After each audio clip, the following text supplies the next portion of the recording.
मुसलमान भाइयों, ज्ञान वापी की तरह मथुरा जामे मस्जिद के भी सर्वे का आदेश आ गया है। तेरा मेरा रिश्ता क्या, ला इलाहा इल्लल्लाह। और अगर उम्मत की बात करते हो तो मुगलों की अगर अच्छाइयों का सेहरा अपने सर बांधते हो तो उनकी बुराइयों की पर्ची भी तुम्हारे सर फटेगी। इतिहास गवाह है कि लोगों ने अपनी पूर्वजों की गलती की माफी मांगी है।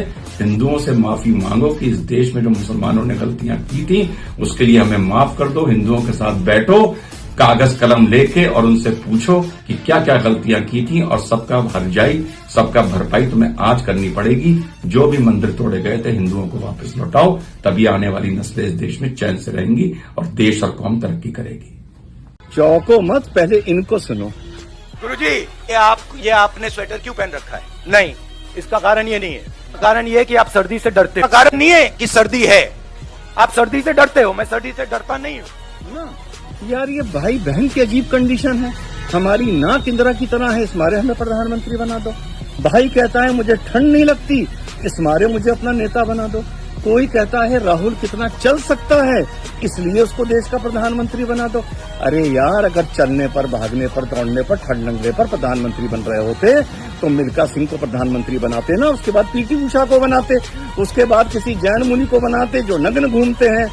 यार, अपनी पॉलिसियां लेके आओ। तुम्हारी पॉलिसियां क्या हैं ये बताओ, फॉरेन पॉलिसी क्या है ये बताओ। और हाँ, ठंड मुझे भी नहीं लगती। दिसंबर का मौसम है, 8 डिग्री टेम्परेचर है, तीसरे माले पे बैठा हूँ, हवाएं चल रही हैं। इस हिसाब से तो मुझको भी गृह मंत्री बना दो।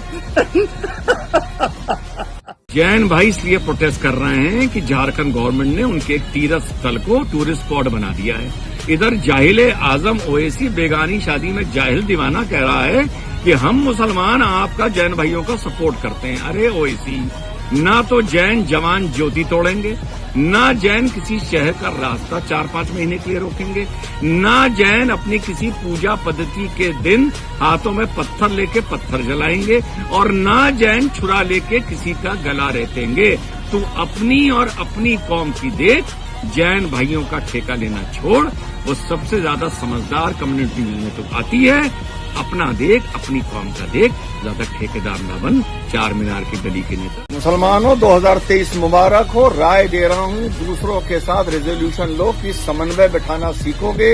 यहूदियों का ईसाइयों के साथ बैठ गया, ब्राह्मणिज्म का बुद्धिज्म के साथ बैठ गया, ब्राह्मणवाद का क्षत्रियवाद के साथ बैठ गया, जापान का अमेरिका के साथ बैठ गया, जर्मनी का यूरोप के साथ बैठ गया, शिविज्म का वैष्णविज्म के साथ बैठ गया, उच्च जाति का छोटी जाति के साथ बैठ गया, गोरे के साथ काले का बैठ गया।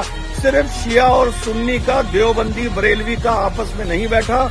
जब तक हम खुद अपने अंदर से आपस में समन्वय बिठाना नहीं सीखेंगे, तब दूसरों के साथ क्या समन्वय बिठाएंगे।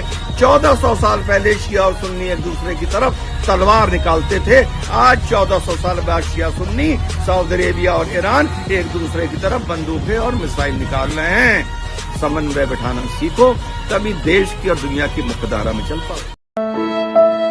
राहुल गांधी आपके दिमाग में है, मैंने मार दिया उसको। दिया? वो है ही नहीं। सुसाइड? मेरे माइंड में है ही नहीं। गया वो। कहाँ गया भाई? कहाँ गया? गया। अरे कहाँ गया? जिस व्यक्ति को आप देख रहे हो, हाँ, वो राहुल गांधी नहीं है। अरे बाबा, वो आपको दिख रहा है। हाँ, दिख रहा है। बात नहीं समझे आप? नहीं समझे बाबा। हिंदू धर्म को पढ़ो थोड़ा। हिंदू धर्म कहाँ से आ गया इसमें बीच में? शिव जी को पढ़ो, समझ आ जाएगी बात। शिव जी कहाँ से आ गए? हैरान मत हो। हैरान ना हो तो और क्या हो भाई? हैरान मत हो। अरे क्यों ना हो हैरान भाई? राहुल गांधी आपके दिमाग में है। हे प्रभु।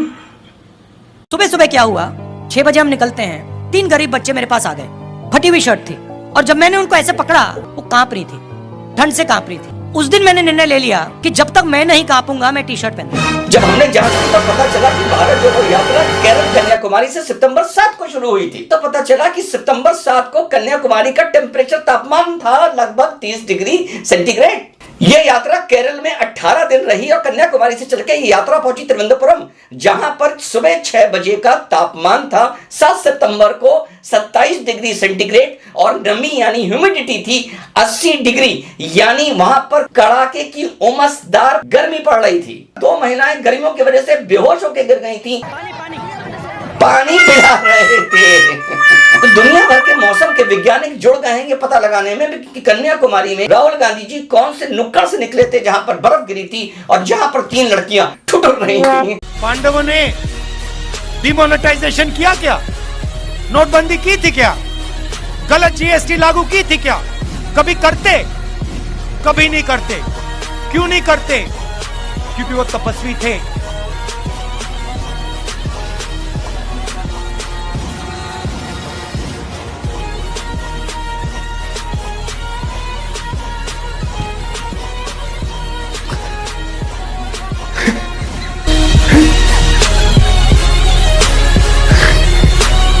मैं संकल्प लेता हूं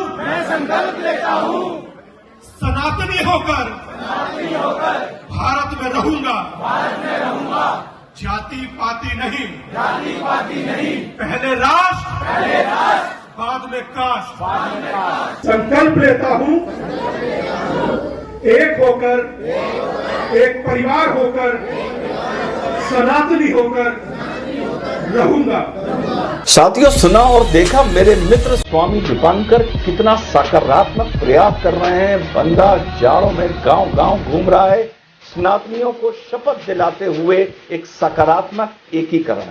स्वामी दीपांकर जी का साथ दीजिए, कंधे से कंधा मिलाइए स्वामी दीपांकर की इस मुहिम में, जहां वो सकारात्मक तरीके से सनातनियों को साथ जोड़ रहे हैं। उनका साथ दीजिए, वीडियो को, रील को शेयर करिए, लाइक करिए। ये देखा था ना, मोटरसाइकिल पर जो आटे के लिए हमारे पाकिस्तानी भाई भाग रहे हैं, तो एक पाकिस्तानी भाई ने कहा मैं आटे के पीछे नहीं भागूंगा, सीधी सी बात है, मेरे गांव में तलैया है, मैं तालाब में कूद के मछली पकड़ लूंगा, मैं आटे के पीछे क्यों भागूं। और भाई वो तालाब में मछली पकड़ने के लिए कूद गया।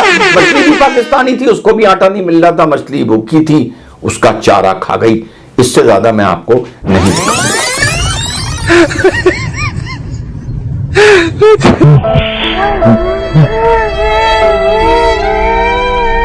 यार, तुमको मैंने मना करा था कि ये सीन नहीं दिखाना है यार। तुम अजीब आदमी हो यार, तुम समझते नहीं हो बात को, अच्छा नहीं लगता। अब इस प्रोग्राम को डिलीट करो। आप क्या सुन रहे हैं, आप एक काम करिए, तुरंत इस वीडियो को डाउनलोड करिए, लाइक करिए, शेयर करिए, वरना ये डिलीट होने जा रहा है। एडिटर ने खामखा मछली को चारा खाते हुए दिखा दिया।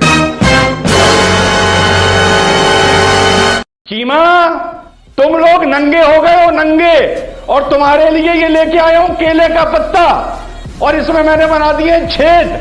अपने प्रधानमंत्री से कहो ये केले का पत्ता लपेटे और जाके यूनाइटेड नेशन के बाहर सीढ़ियों पर बैठे। देखा, 3.5 साल पहले तुम्हारे भाई ने इस मुल्क के एक प्रवक्ता को केले का पत्ता दिया था कि लपेट ले, तब लोग मुझ पर हंस रहे थे। 3.5 साल बाद आपका भाई फिर सही साबित हुआ है। मोटरसाइकिलों पर आटे की ट्रक के पीछे पैसे लेके भाग रहे हैं। ये पाकिस्तान नहीं, पाकिस्तान। फाक समझते हो? जब पेट में खाना नहीं होता उसे फाका बोलते हैं पाकिस्तान के लोग। मुझे 3.5 साल पहले पता था कि इनका यही हाल होगा।